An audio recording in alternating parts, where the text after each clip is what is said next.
weren't even aware that he was hanging behind you as you struggled to climb up into the trash bin outside of the bar. This alleyway always stank of cigarettes, metal and spilled alcohol anyway, so you didn't really pay much attention to the smell of smoke as it wafted towards you. "What are you doing?" a raspy voice asks, with a hint of amusement. The voice takes you by surprise, your foot slipping on the metal container as you jolt, threatening to send you flying backwards onto the floor. Luckily your grip is strong enough to keep yourself hanging onto the edge of the dustbin. You turn your head to look at the person who'd suddenly spoken up. You can't catch it before it leaves you, but a small gasp of surprise passes your lips as you take in the stranger's appearance. He was tall, but relatively slender from the looks of it. That was okay, but was less intimidating than your mom's boyfriends, who were always tall and big, whether that be muscular or a little on the larger side. What was intimidating, however, was the large scarred patches that seemed to cover his face. From his bottom lip downwards was a purple, gnarled mess of scarring. He had patches of the scarring under his eyes, too.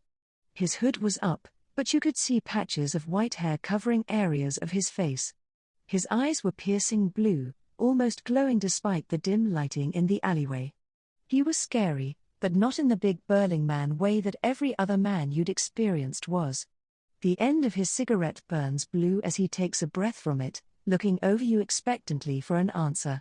You gulp a little, your knuckles whitening as you tighten your grip on the metal. "I'm hungry," you reply simply. You both stare at each other in silence for a couple of moments. You try to hold your ground.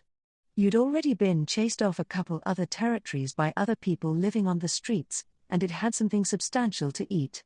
Cafes around town were getting sick of taking pity on you and giving you scraps to eat, now simply calling for a hero whenever you came near, so you avoided them now. His eyes eventually move away from your own, seeming to assess you fully with his eyes as he takes another drag from his cigarette. "How old are you, kid?" he asks, flicking ash onto the floor as he looks at you lazily. Your mouth clamps shut. Was that safe information to give him? He was a stranger, and you were only young.